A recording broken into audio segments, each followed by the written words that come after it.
Parliament अपनी आईनी मुद्दत तो पूरी कर रही है, लेकिन क्या आम इंतखाबात भी आइन के मुताबिक वक्त पर होंगे या देर से? पार्लियामेंट हाउस से तफसील बता रहे हैं नुमाइंदा बोल न्यूज़ अफजाल अहमद।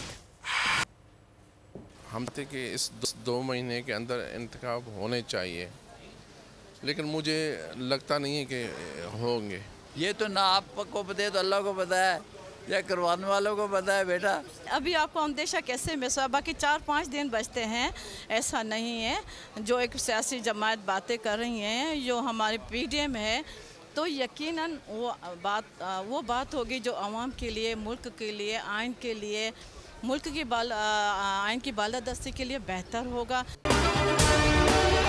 अगर आपको ये वीडियो पसंद आई है तो हमारे चैनल को सब्सक्राइब करें और बेल आइकन पर क्लिक करें। डिजिटल लोन स्कैम, आवाम को कर्जों के जाल में फंसाकर लूटने वाले भेड़िए बेनकाब। बोल की काविशें बराबर साबित हो गईं। ऑनलाइन कर्ज माफिया के गिर्द घेरा तंग हो गया है। बोल ने दिया अपने आवाम का साथ, उठाई इस स्कैम के खिलाफ आवाज।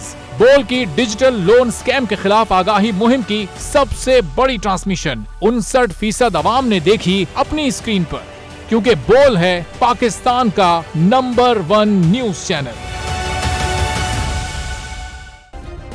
सब्सक्राइब करें और बेल दबाएं ताकि कोई खबर रह न जाए।